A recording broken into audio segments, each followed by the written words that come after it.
来看南部的消息，防疫时期南部比较较欠水，就高雄市的过鼻里有一间福德宫，这个宫庙内面呢，福赛托地公这个神座下骹呢，一日当天拢有出泉，50年来毋捌停过。附近的人呢，拢去取水来用。最近的取水的人搁较侪，连隔壁里的人拢来去取水。因为疫情影响，大家拢认为讲这是托地公和因的水煮过了来啉，讲会使保平安。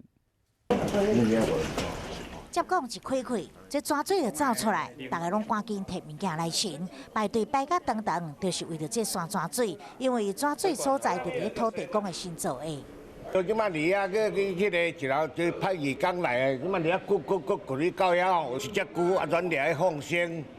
啊！你啊，互伊即马变成就是水里啊，忙袂停。红山区过鼻里内面的这座福德宫庙，土地公下面有泉水，附近的居民拢会来这取水当去用，想讲神明予因的水有保庇。因为武汉肺炎疫情，真侪人拢来这洗。就是现在疫情有关系，然后所以现在就是我们会觉得，就是用这边的水比较心安。啉起就是真好，安就对，都拢大家啉啊甲平安啊，阮大细拢在啉啊。这马后近期来土地公遮取水的人比平常时是加一倍，不过庙方建议，泉水摕倒去厝了后咧，也是爱煮好滚才啉，唔通生啉，才会当健康的保平安。